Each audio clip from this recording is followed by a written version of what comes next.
Okay, good afternoon, everybody. It's so wonderful to be here with everyone and to continue our series on the 48 ways. Today's way is way number 13, and the topic is B'yishuv, which is deliberation. And the general idea is, you want to talk about the general idea? Yeah? Yes, sure. So Yisha, we're talking about.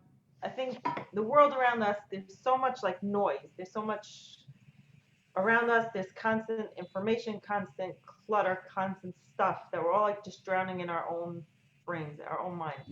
So we're talking about having a certain calmness, a be calm in your learning, be calm in your life, just having what's the word that the word Equanimity? mindfulness, right? And just being present and being aware of what's going on in the world and just being able to process what's around us and being able to make decisions.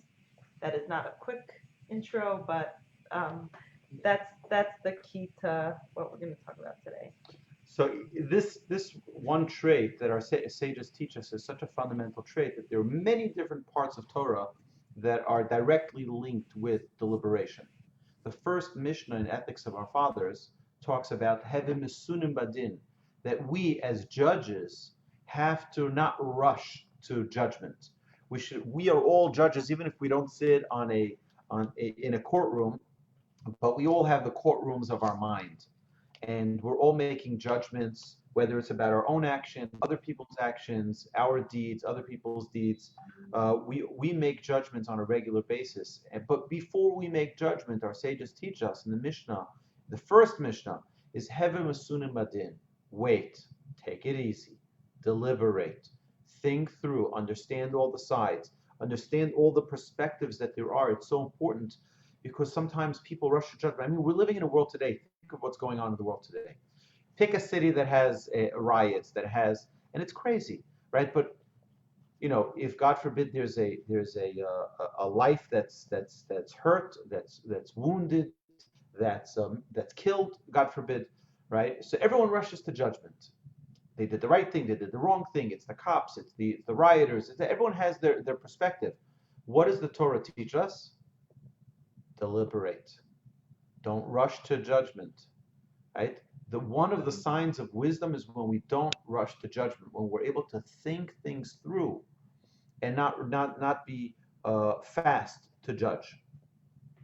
So a person needs to really also in our own lives we have to have a settled mind and have a pleasantness. We spoke about this in our other Musar class about menuchas hanefesh, of having an equanimity, of having a pleasantness about us, which is not all high strung, always stressed, never able to be calm and never able to be present.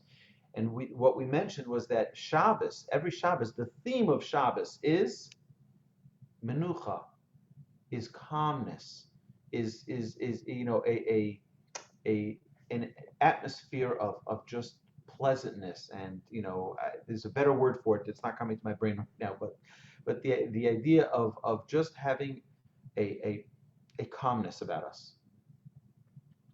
We get to that. It's interesting that in our prayers on Shabbos, we get to that only towards the end of Shabbos. And the Mincha service, Shabbos afternoon, is when we say Menuchas Av Nudava, Menuchas Emes Ve'amuna, Menuchas Shalom V'Shalva, all the different elements of that calmness, of that, I would say, equanimity, right? It takes time to get there. We don't just in a second. In fact, it says that when we go to pray, every day we pray 3 times a day the Amidah. We shouldn't go praying in a haste. We shouldn't go pray we're not allowed to pray for the middle of a court case. We're not allowed to pray for a middle of negotiation. You know why? Because you're not going to have the presence of mind. You're not going to have that peacefulness, that calmness, to be able to focus properly and to be calm enough to actually recognize that we're standing in front of God.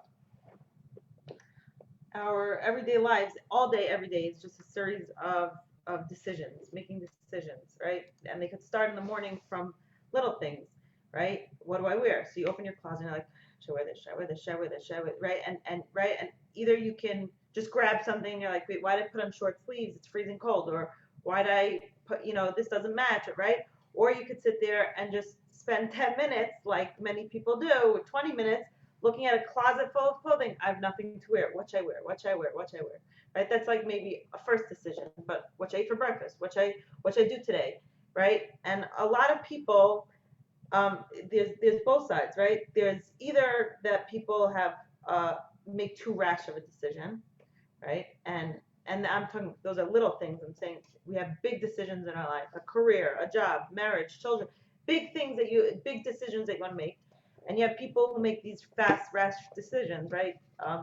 Discussing with someone who, a family member of theirs, right? Their father made a lot of rash decisions in their life. He didn't like where they were living, he picked up and moved. He didn't like this, he didn't like his job, he switched jobs. He didn't do that, kept switching, kept changing jobs, this, that.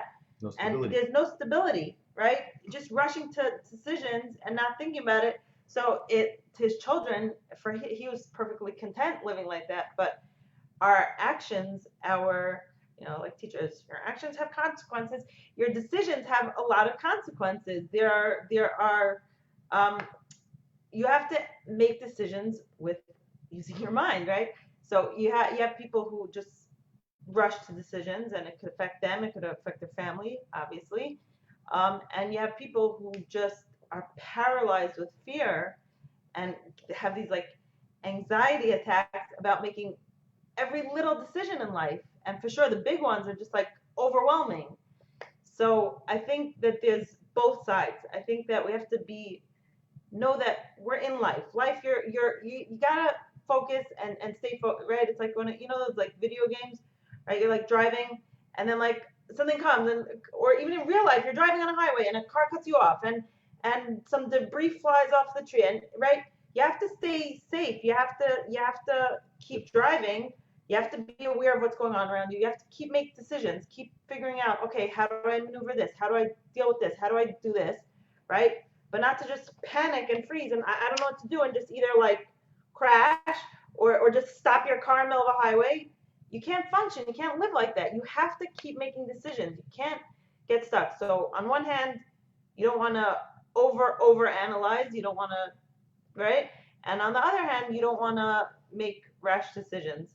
Unfortunately, there's a lot of marriages that one person might make quick decisions and just say, yeah, let's just do it. Let's just do that, right? And then the other spouse or whatever might overthink. No idea what she's talking about. might overthink, and then that's also not good because then it's like, should we do this? No, should we do that? Should we do this? Should we do that? And then like nothing gets done. So both ways might not work out.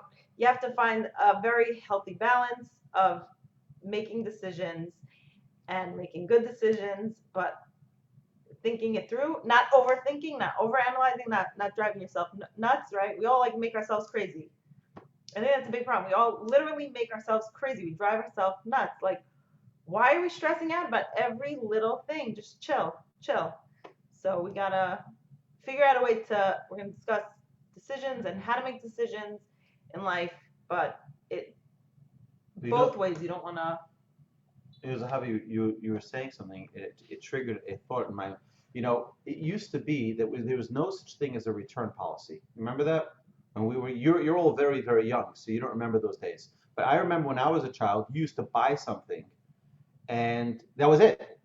It was a final sale always, everywhere, right? And people were pretty content. They made a decision, and this is what they wanted, and this is what they bought.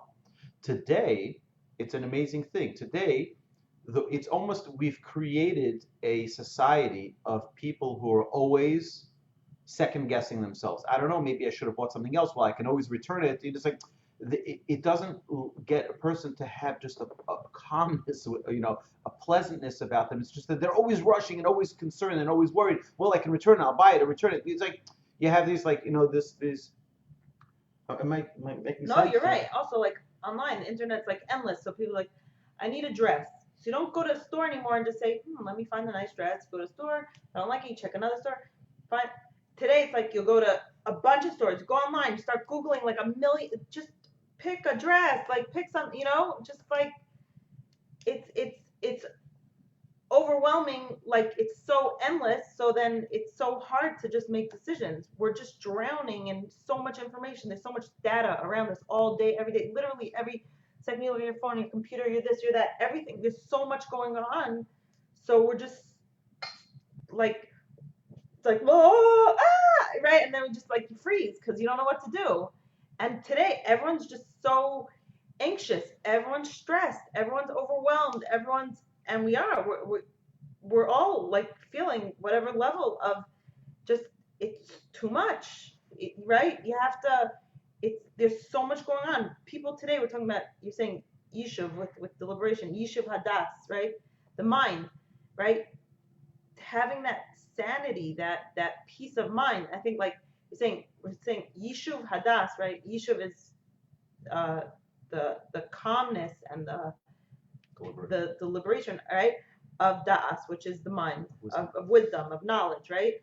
So before we have yishuv, before we have this the settling of the mind, you actually have to have a mind, right? A mind is your mature brain, that you live a life with purpose, with meaning, that you're not just living on autopilot, that you're not just making rash decisions, that you're not just living in whatever you see right now. I want to do this, I want to do that, right? So you have to have that mature mind. You have to have that mind, get in touch with that mind, and then have this second level is the yishuv hadat, the peace of mind, the tranquility, because I think everyone needs that. Everyone needs some peace, and that's what I was saying we have on Shabbos. We have some peace of mind on Shabbos because we could shut out a lot of other things and focus on what we need. But in order to make decisions, if it's too much, it's too overwhelming, it's very hard to make decisions. You know, what we're talking about now has a very big impact on young couples that are getting married, because they're so, they're so accustomed to a world where everything is reversible. You can always do, Control Z and it's delete. You go just go back. It's cancel culture, exactly. So why? Well, cancel culture might be a little bit different, but the idea is that we're in a world where there's no consequences anymore because I can always just turn it back. Well, that's not the case with marriage. When someone gets married and a couple decide that they're right, there's no going back in the sense that I can just erase it. No, there's something that needs to happen to remove this. And people are looking for the exit signs sometimes. And I was talking to an individual this week.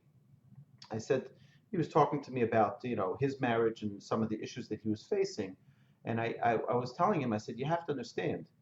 Um, I said, do you think that your wife is a good partner for you to find your perfection and for her to help you?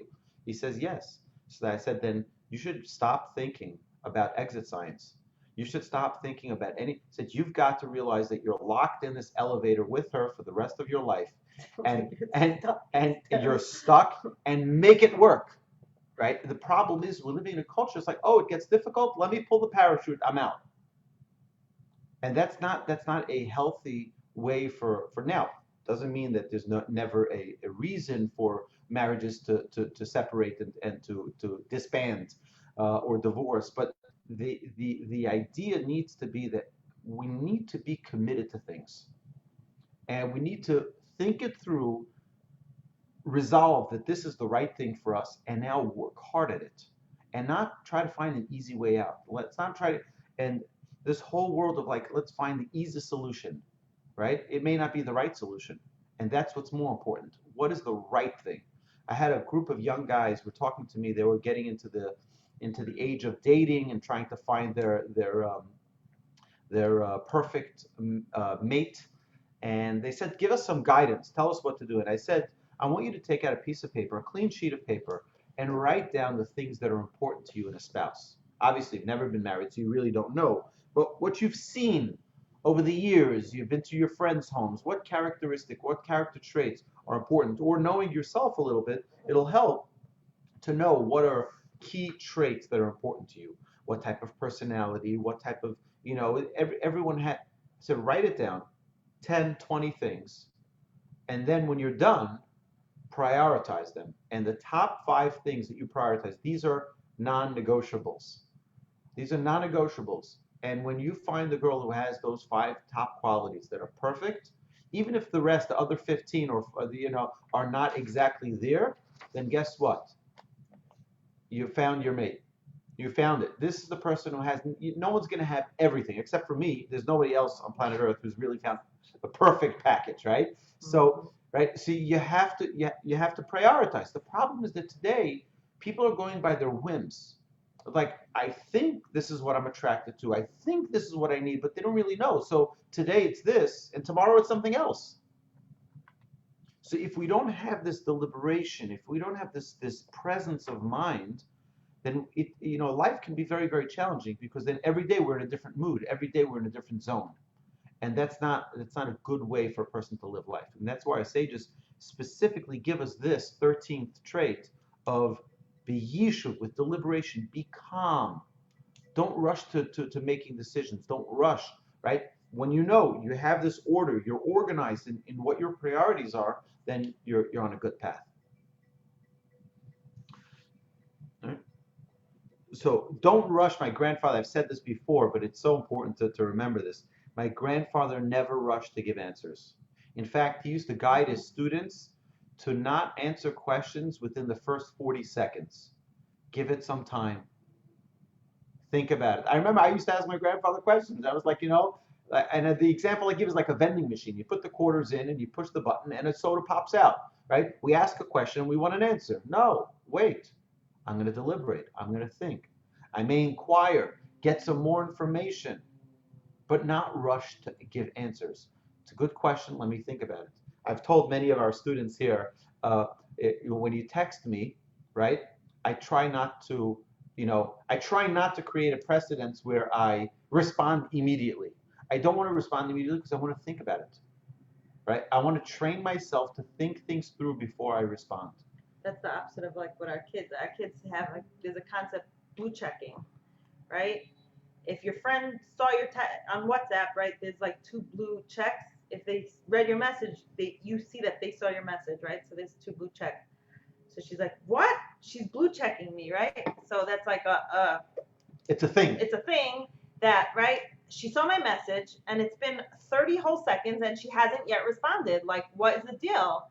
I just saw this adorable video of 2 women who met for the first time. They were both like in their 90s, I believe, like late 80s, early 90s.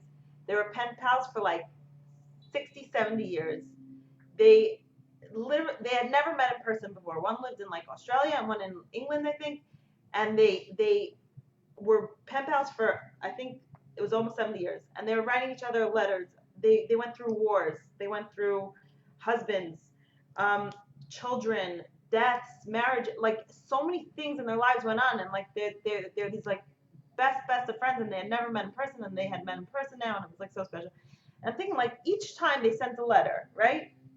Thinking to myself, like, okay, she wrote a letter, dear, whatever, no, this is going on. Send it off, send it to her, and like all these like sweet things, like, oh, Mr. Mailman, right? But waiting for the letter to be delivered. And, the other one gets the letter and she's excited and waiting for the letter to come, and she reads the letter and it's so exciting and meaningful, and a handwritten letter, and she takes the time to like think about what she wants to share with her friend and respond, and this like back and forth, but it takes time. Today it's like, you want to say something, you just say it, you send it, you email, you text, it has to be like so fast, and people really don't stop. Nobody thinks. They send out a text, they send out an email without thinking it through. A lot of times people write an email and send it, and I'm like, maybe I shouldn't have sent that, maybe that's not what they meant, maybe, and it could cause like some serious relationship issues, right? Because people will send it, or someone wronged you and you like right away decide to send an email that sometimes people will write like an email and not like say, I'm just going to save it as a draft, this is just like my therapy, I'm just writing it, I'm not going to actually send it. Just tip, don't actually put their name in the address before you make a draft if you're not planning on sending it. But that could be very therapeutic. You could write it out and then think about it. Keep it in your drafts and think about it. Is this what I want to say? Is it worth it? Was that really what they meant? Is that, and you really like weigh things out before you send it out. Yeah, this whole world of social media, they are doing unbelievable research today on, it's become such a polarized world of politics on social media. And people get very, very abrasive, people get obnoxious, sometimes even cruel. You have the cyberbullying, et cetera, et cetera. But what they found is that most people, that's not really who they are. But because they have this separation between them and the screen, so to speak, so now it's like sort of the screen is responding, right? It's not me. I would never say such obnoxious things to someone, right? But it's just being typed out. It's not like really me, and that's not true. And it does have an impact. And people don't think about what they write. I had a friend of mine told me. He says I only draft letters now. I don't send letters. He says sometimes he gets upset or he has some. He says instead of tearing into the person, he'll type it out, and he'll delete it. I got it out. I got it out of my system, but I don't need to hurt the other person. I don't need to send it as long as I got it out of my system. And I think it's a good idea, but really to give us the opportunity to deliberate, to think things through, to not rush to judgment, to not rush to respond, and then it could be devastating. The impact, the results of such a thing could be very, very harmful.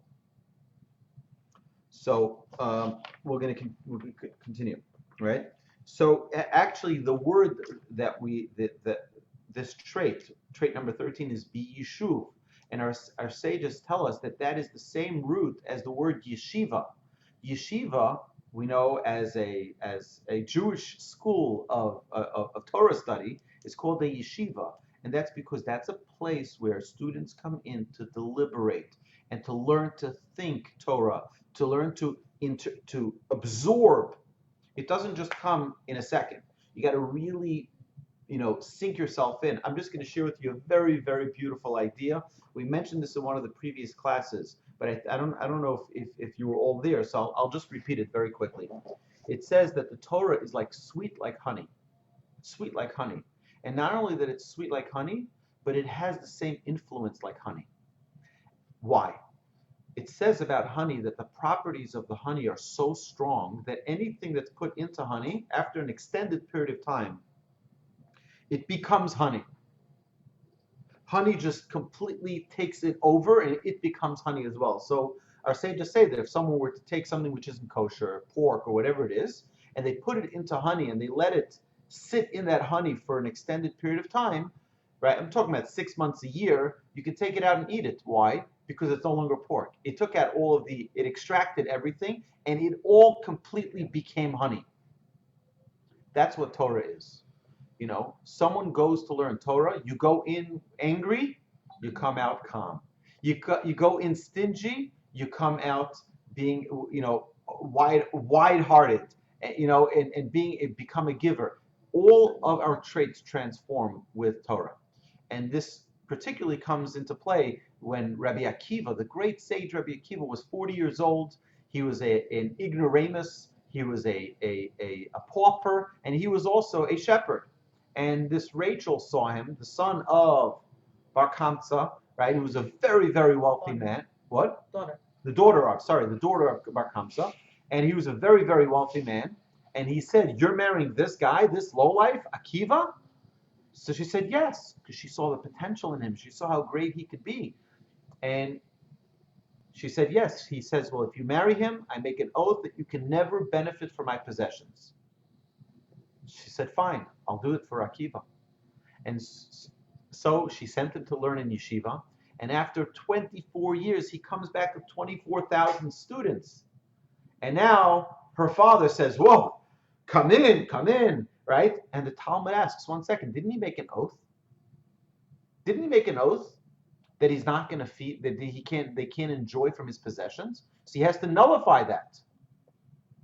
So our sages say no. His oath was on Akiva. It wasn't on the sage Akiva. Because it's known, the Talmud says, that when someone goes to learn Torah, they become a different person. Because you become Torah. You're like the honey. You put in something which is, we mentioned this. I was mentioning this to Tom. You remember on Monday night, right? Someone goes to school to become a physician, right? So if they have a bad temper, they leave after 4 or 5, 8 years of medical school a bad-tempered doctor. Someone goes to law school and they're not honest, right? They don't become an honest lawyer. They leave years later as a dishonest attorney, right? The traits don't change. You may have gotten more wisdom, but you don't change. Torah is that it has that ability to completely transform a person.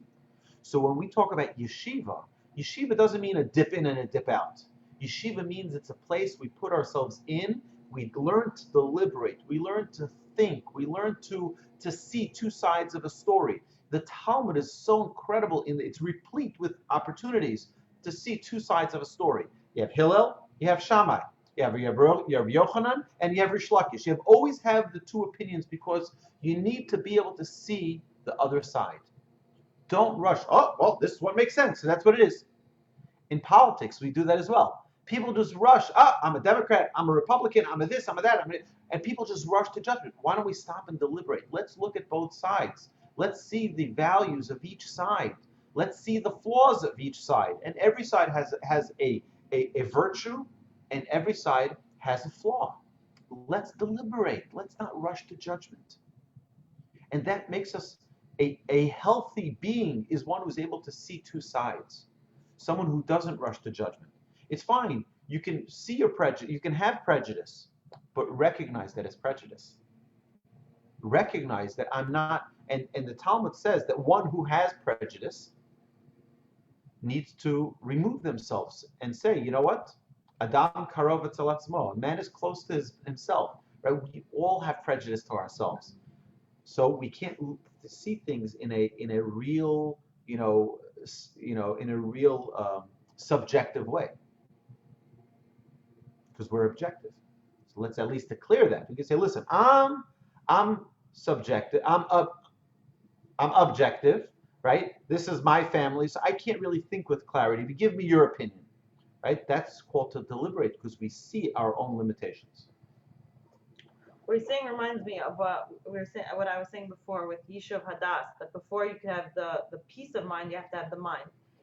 And I just want to take another second here. So I think the mind, we look at the world around us, it's a physical world, right? What I see, what I can touch, what I smell, right, with our senses, right? But there's a much, much deeper world that's out there, and that's knowledge. There's knowledge all around us that we don't tap into. And the most important piece of that is in us, the pneumios, which is the inside, what's inside of us, right? So if you go on a road trip and you come back and you see the sign, welcome to the great state of Texas, right? You know, I was in Louisiana and now I'm in, right? Yeah. That's next. And then, and now I'm in Texas, right? You know, okay, I was in there and now I'm here. You realize that you traveled. You realize that you're in a different place. In ourselves, in our internal world, right? We can go from, rational to irrational. You can go from I'm happy and all of a sudden I'm sad, but we don't feel that. We don't see like, oh, welcome to sad, right? There's no like sign that tells you like you've moved, right? We have a heart. In our heart there's different chambers. It's Chadrei Halev, right? The different rooms inside your heart. Each of us have that. So we in our own heart we have to feel, right, these emotions and everything that's going on around us, and especially inside of us, and we have to say, oh, I was happy and now I'm sad. Wait, what happened, right? And let's say like children don't have das. They don't have this knowledge, right? You want a lollipop? Yeah, right? Everything's all better, right? They're fine, they're happy, right? A lollipop cured everything. And adults, we have real emotions, and the more mature we are and the more knowledgeable with da'as, right? Then we have a deeper emotion and we should feel and connect with that. So if we're in touch with what's inside of us, right? And and people are like, a lot of us spend our lives, just looking at what's the world outside and what we see and what we know, right? This superficial outside world. But we look at our own self like almost like we're window shopping, like walking by and what we see in ourselves. But like come on in, like make yourself at home, like get inside yourself, make yourself comfortable. It's a little scary sometimes in your own heart, right? But realize what's inside of you, and that knowledge, that's an amazing knowledge. So that can transform you and make you a different person. That oh, I guess I'm sad now. Why am I sad? And realize all this stuff, and you have all this knowledge. You see what's going on. We live our lives like we keep just doing things throughout the day. It doesn't connect our brain, our heart, our whatever, and what we're actually doing doesn't necessarily. There's no connection. We have to pause and say, hold on a second. What am I doing? Why am I doing this? Why did I just right? So many times I make these decisions, and then afterwards, like, what was I thinking? Like, why in the world did I do that? Why did I say that? Why did I? So we don't want to constantly be regretting our choices, regretting our decisions, feeling like we have no control over our own lives. You have control over your own life. We control our lives. And obviously there's Hashem, God, right, who controls what's going on. But we have, there are things that are going around, and we're just so busy with the world and busy what's going on. Talking about busy and like peace of mind. I'm like so distracted by the gardener's noise out there, like blowing, and my bag there on the floor, right? That's the truth. Like I'm like the mess there, right? We are so distracted by so many things. Like we have to train ourselves to just stop being distracted by everything that's going around and have this peace of mind and the tranquility. You see these like people, like the world is just like falling apart around them, and they're just like right? So like some people like that, right? You could be like running late and this and that, and everything's flying all over the place, and just sip your coffee. Life is good, and sometimes the people around you, it could drive them nuts. But it's actually really like a good thing because they can handle themselves under pressure, right? We have to just learn from the experts here on how to just live. There is like my kids like tease me, like they come give me a massage on my back, and then they go to Aryeh and they're just like, yep, like no tension, no pressure. They're like, oh, mommy's got like lots of right? So we have to learn I'm sorry, I think I contribute some because by me not having, she gets even more stressed. Like, can you get a little nervous? No, like, don't get nervous, but just like have a little. Just a little. Anyway, let's not hear all of ours. No, anyway, this is a safe place.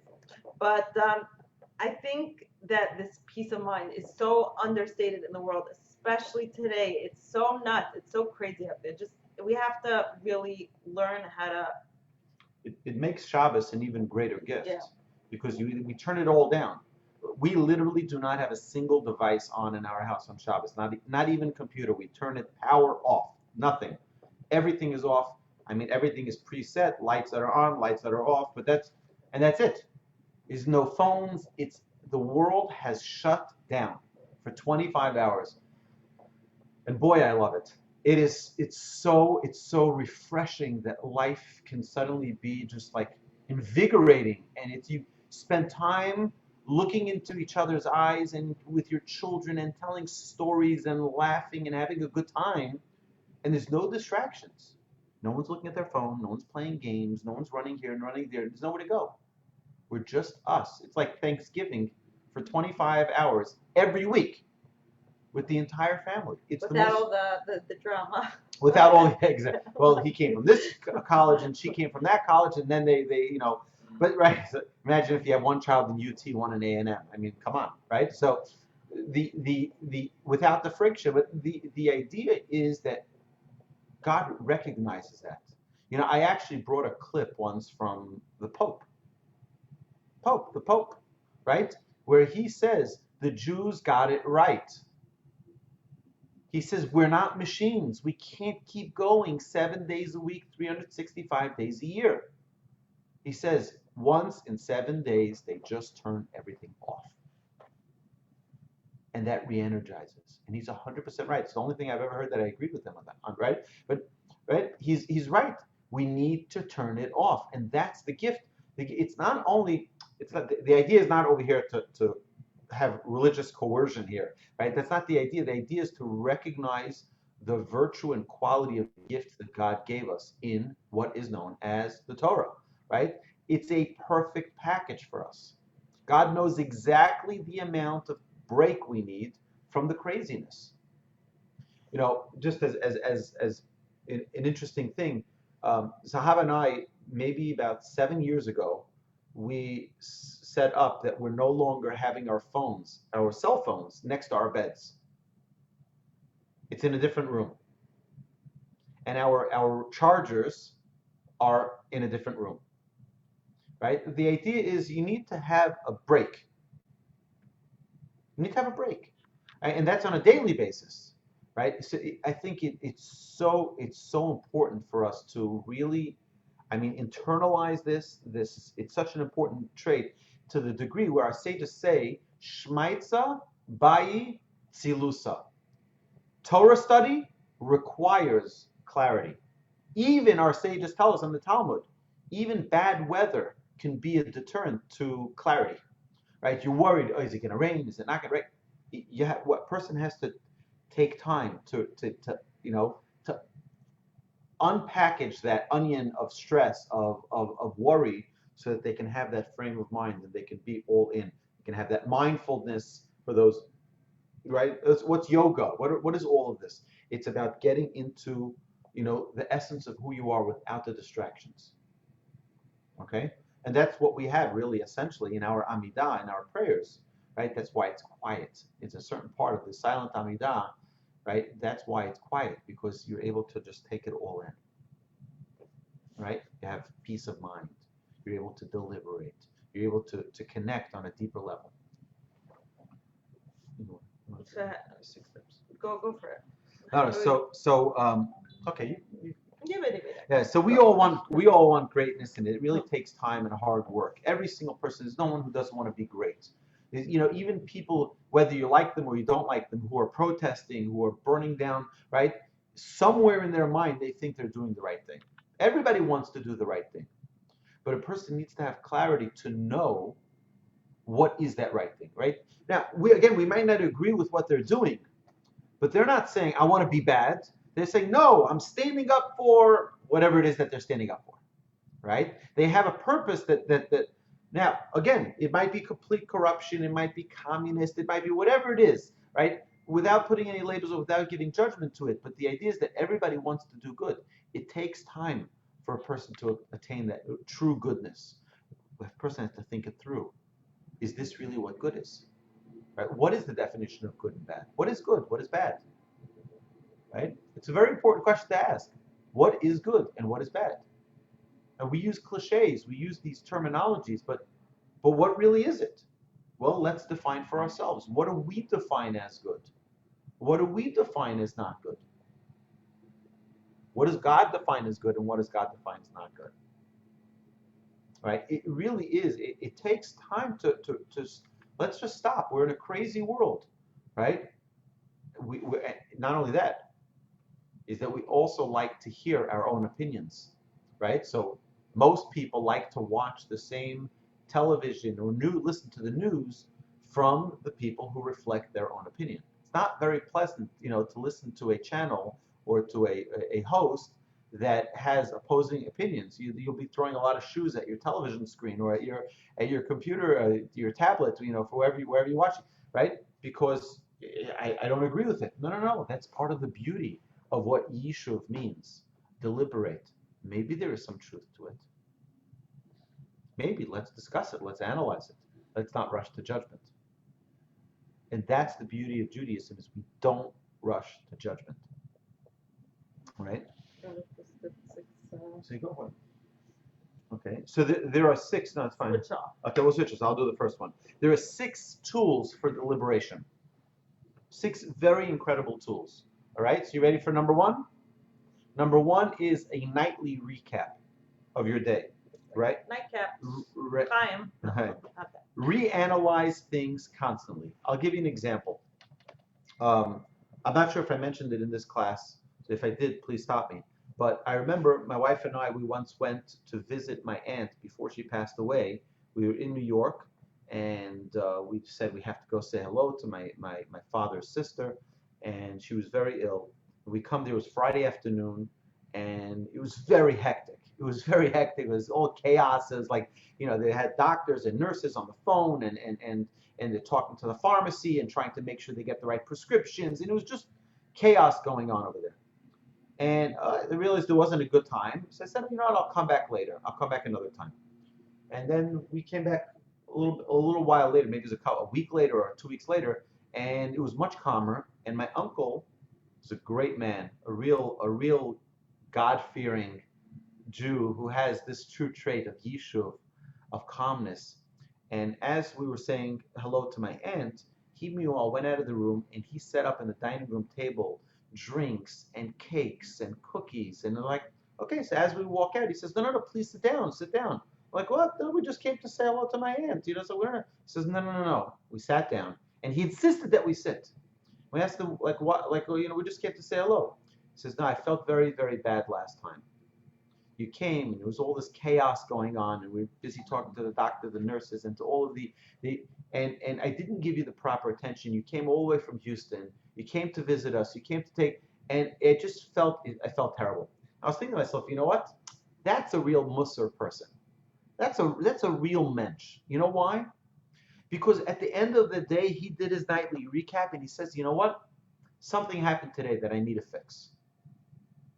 Something happened today that next opportunity I get, I'm going to fix it. And that's why he insisted, all of the kids, that they should have, here, you take some rogalach and have a drink. And he insisted, he says, he needs to repent, right, for what he did wrong the last time. Now, of course, I wouldn't hold a grudge, and I didn't even think about it. To me, it was like, it's obvious, okay, they're busy, let's move on. But someone who's a servant of God thinks about it and reanalyzes his day and says, you know something? That wasn't correct. I want to look for a new opportunity, for the next opportunity, so I can fix things up. We all have things that happen during our day that maybe I should have been nicer to that person. Maybe I should have been kinder to that person. Maybe I should have held the door open for someone. And the thing is that when we do that nightly recap and we reevaluate our day, what will happen is we make these mental notes, and then the next day, we learn to fix them. You know what? Last time I was impatient. This time I'm going to be more patient. Last time I wasn't as kind. This time I'll be more kind. And that's the beauty of a nightly recap. What's the second? I'm thinking as you're saying it, like these people who have like a gratitude journal or one of these things. It's such a nice thing. By the time I eventually go to bed, I'm like bombed. I don't unfortunately do this well yet. Maybe, hopefully. But what I do have, do have this little, my journal, it's a daily planner. Just got my new one, started yesterday, September 1st. It's actually called Driven Day. Giving a little plug. For all my Insta followers, I'm an influencer. No. Okay, but it's an amazing, with all the Jewish holidays and all the everything in it. It says Driven Day, live life to the fullest, and every day you fill in everything you need to do, and it has today I'm grateful for, best part of my day is and it's like just a few little things. So for me, that's, I don't know, I like old school, writing things down. I like crossing things out, old fashioned. I don't like, digital lists and stuff like that. But it is very important to just to at night or just find times to, as you're saying, to introspect. But the second thing is capture and to concretize. So very often we have this like inspiration, right? You hear something that speaks to you, and you're like, I like that. That's good. That's helpful. That's good. But most human beings, that fades very, very fast, right? So we have this thought or feeling, right? For example, you hear like a close friend of yours is getting divorced. I had this recently, a very good friend, and like in my mind, and according to her like social media, that this perfect marriage, perfect life, everything's good, right? But then she says her marriage fell apart, right? And you start to think to yourself, if you don't do anything, then that's just information comes in and goes out. But what you want to do when you hear news like that, you hear like someone lost a job, you heard someone had a health scare, right? You take the time to say, okay, so that's the divorce thing, right? It happens, right? But you say, what happened, right? Did they just give up? Did they stop trying? Maybe I need to do things in my marriage to be more careful. Maybe I need to like invest more time into whatever, right? And if there's a health thing, you find out. I found that someone young was diagnosed with cancer, right? Am I on top of my health screenings? Am I on top of, right? So you want to make sure that you're taking this um, inspiration and actually doing something. So make a note, write down your thing, right? Schedule doctor's appointment, schedule date night, do something, right? And actually do something to concretize that thought that you had before it's gone and it. You know, I love to do that with our children. When they were younger, it was easier. Now I have 4 teenagers, right? It gets a little bit more difficult to have, but with the younger kids, at least I like to, like when we go to visit family, I like to sit them down for a second and say, you realize what's going on here? This person is an uncle, this is an aunt, this is a cousin, this is a that.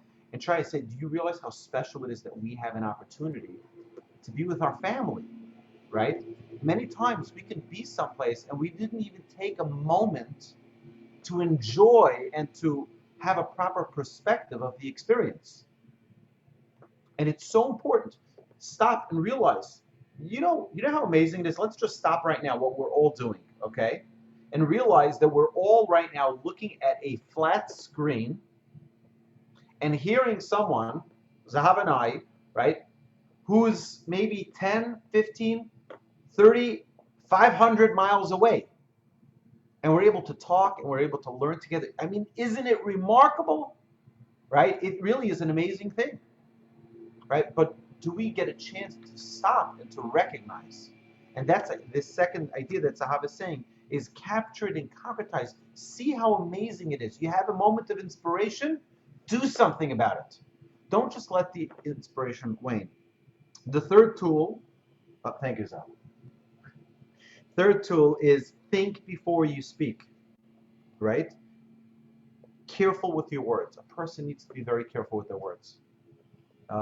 We could say words that destroy someone's life, that could destroy someone's confidence, that could destroy someone's marriage, right? There's an amazing thing. There's something called a holech rachil. There's someone who speaks lashon hara, right? Someone who speaks lashon hara, which is slander, talking negatively about other people. It's not good. It's a very terrible trait. But then there's someone who they're like in the marketplace of selling information about other people. Not that they, for money, sell it, but they're saying, "Did you hear what they said?" And they go to the person, "Did you hear what they said?" And it's like they're peddlers of negative information about other people. And our sages warn about it, because it can destroy neighborhoods, it can destroy marriages, it can destroy partnerships, it can destroy businesses, livelihoods. Did you hear what he said about you? Did you hear what they said about you? And you know what? The world we live in today, look how terrible the world is. It really is a terrible world we're living in, right? Particularly the media. Who gives the media the right to destroy people's lives? Who gives them the right, whether it's to the right of politics or the left of politics, to put pictures of people, to say things about people, whether they're true or not, that destroy people's lives? Just because someone is a president or someone is a congressman or a senator or a local mayor, a governor, why does that make it okay? And we become so accustomed to it that people say the nastiest things on television about people. And many, many, many, many times, it's not even true. We're getting accustomed to a world where it's okay to speak negatively about other people. And it's not okay. We cannot allow it to infiltrate our lives and just become okay for people to say whatever they want. We have to hold strong for ourselves. You know what? I don't talk about other people. I don't want to talk about other people. I can talk about myself. I can talk about my family. I don't want to talk about other people, right? I don't know the real story anyway. So tool number 3 for deliberation is think before you speak. Number 4. Number 4 is to analyze the information. So here, right, as we were saying before, there's a lot of information around us all day, every day. There's a lot hitting us from all different places. Analyze it, take it, filter it, realize what you want to enter into your schema, right? That's the word, right? And what just other things, just let them go. But the things that you want to take in, filter it in, take it in. You listened to a class, you read a book, you read an article. Try to summarize it in your own words, make it your own, and see what your thoughts are. Do I agree with this? Does this make sense? Do part of it make sense, right? You could agree with some of it and not all of it, and you want to get all the information that you have on a topic, right? We're really discussing a lot here is how to make decisions, right? So these are like tools how to be able to make decisions, how to deliberate on the topic. So we're analyzing whatever the information is and weighing both sides and trying to figure out what's true and actually think for ourselves. That's number 4. So it's interesting that it connects a little bit to the next one, which is tool number 5, which is to be prepared. Be prepared. I remember my rabbi was once taking a cab, and this happens very frequently in Israel. It's not like you had Uber, right? What had happened is you'd go into an Israeli cab, right? You'd open up and you'd say, I need to go to this and this place. And they'd say, oh, just come inside, right? And then you get there, they say 50 shekel, right? 50 shekel? This should normally cost 30 shekel. And people get very irate and people get worked up because they're taking advantage of me because I'm American or whatever it is. And my rabbi would always say, you have to prepare yourself. In life, there are always things that are going to come up that are going to be out of the ordinary. In every one of our lives, we have ups, we have downs, we have good times, we have bad times. You have to prepare yourself for situations. And my rabbi would say, how much are you willing to pay not to get angry? 20 shekel, it's $3-4. Are you willing to pay $3-4 not to get angry? People are ready to pay an extra $3-4 to tip a waiter in a restaurant, right? It's just $3-4, not a big deal. But when it's a cab driver, we're like, oh, I'm gonna get so angry. It's just because we're not preparing ourselves for $3-4. It's fine, not a big deal. You negotiate a contract on your house, right? So it's $100,000, $200,000, whatever the price of the house is. And they say plus $3, $4, for a processing fee. Okay, it's not the end of the world. But when it's a cab driver, then we're going to get upset, right? So the idea is we're not preparing ourselves and putting the proper perspective in it, right? And that what our sages teach us is we need to prepare ourselves for anything that happens. Right now, so obviously we can't prepare ourselves for everything, but to be in a frame of mind is that not always to anticipate that things are going to go my way, because more times than not, things won't go our way. And when they don't go our way, we have to learn to overcome them. Okay? And then tool number 6 is to give it time. So, the expression, sleep on it, right? Which I never understood because it doesn't like magically come to you in your sleep. I'm like unsleep on it, right? Like I just lay in bed and my brain just doesn't shut off. I just like overanalyze. I like go through everything in my head, right? Like all these things, like what should I do tomorrow? I have to take it, right? And just shut off. Like just yeshiva das, like go to sleep, right? So, but really sleep on it. Sometimes we're like stressing out about a decision and we want to make a decision right now. I need to know.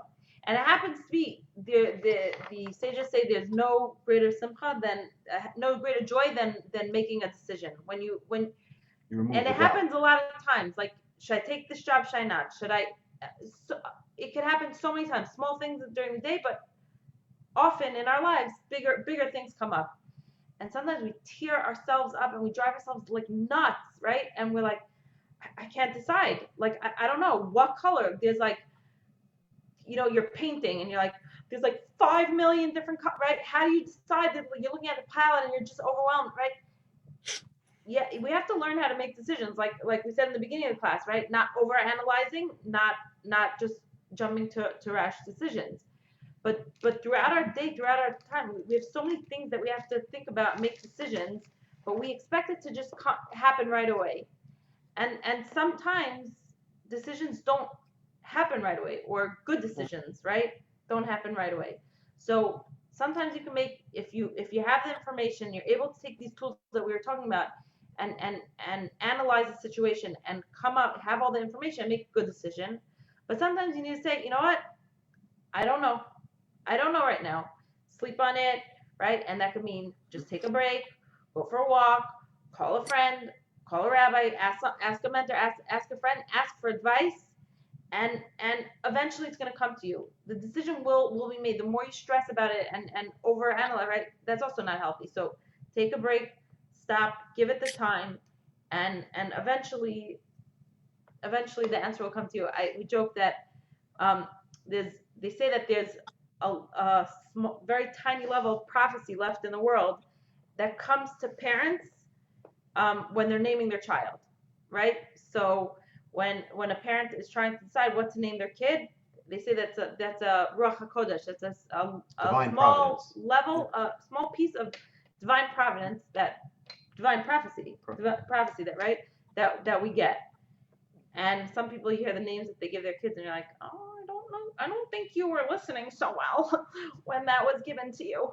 But we all have, right? So usually with a girl, we name within the first few days, Monday, Thursday, Shabbos, right? Those are the days that the Torah is read. So the father will get an aliyah and give the baby's name. And a boy, usually, ideally, it's on the 8th day. So you have that week. You want to give the name in the hospital. It's easier logistically with the social security documents and all that, so you don't have to take care of it after it. We learned that the hard way also. Just do it, figure it out by then before you leave the hospital. You can still keep it a secret, not tell anyone until the bris, but just put it down on the paper at least. But so you have that week. So one of our children, Yehuda, who is now 9, he was premature, and we had so after he was born, he was in the hospital for a month or so, and he came home, and he was still very small, and he was on the apnea monitor and this and that. So the doctors didn't approve the birth until he was like 3 months old, and so by when he was born in the hospital, we wrote the name on the paper. We wrote Yehuda because when he was born and he was healthy, after everything the doctors told us, and he was born healthy, we said Yehuda, which means thanks. The word Yehuda means thanks to God, right? So we that was the name. And then later we're like, should we add a name? Should we not add a name? My grandfather's name we wanted to add was Noah. So, and we're like, nah, it doesn't go. You don't know. Yes, no. We like kept thinking about it. I'm like, one second, there's this. I'm waiting for my prophecy. Like, his bris wasn't until 3 months old, and usually like it's eight days. So literally the day on the way to the bris, Aryeh's driving one car with like a bunch of people, and my father in one car, and my mother, and I'm in the other car, and we're calling each other, and we're almost at the bris, and we're like, what is his name? Like, why didn't I get this prophecy? And this like pressure for 3 months of not having a decision, not making a final decision of what is this kid's name, was like making me a little, right? So really, we made the decision, and his name's Yehuda Noah. But literally, like a minute before they called the name. But really, not making decisions can really, really stress us out. So we have to really learn and train ourselves to have this peace of mind and calm, and and be able to just analyze information. It's such a good feeling when you make decisions. So be able to think about it. Don't be rash. Don't overanalyze. Don't underanalyze. Make a decision. Feel good about your decision. Be confident in your decision, and go through life with this confidence that you're making good decisions, that you're doing good things. So I bless all of you to have good decisions, to have Yishuv Hadas, to have that peace and tranquility, and to continue making amazing choices and do great things. All right, so I just want to leave one gem that I just read right before we started class today, from the Alter from Kelm, the sage, the elder of the yeshiva of Kelm, and he wrote that chaos and lack of calm, confusion, is a tactic of the Yetzer Hara. The Yetzer Hara uses it as a tactic to distract us. And it's so, like, to me, it's so profound. Like he says, Hu atzas hayetzer hara. That's his ploy. He wants to get us to be all confused. You know what he does? He throws in some confusion. He throws some confusion at us. And that is his tool. And like Zehava said, the blessing is that we should all have incredible clarity. We should take time to think things through, to really look at both sides of an argument, not to rush to judgment, and God willing, we'll all together have unbelievable clarity and a lot of good, happy times of calmness. All right, everyone. Thank you very much. If there are any questions, I want to just sign off from our friends on Facebook. Thank you so much for joining us, all of our friends on Facebook. You can like and share these videos if you're watching it there.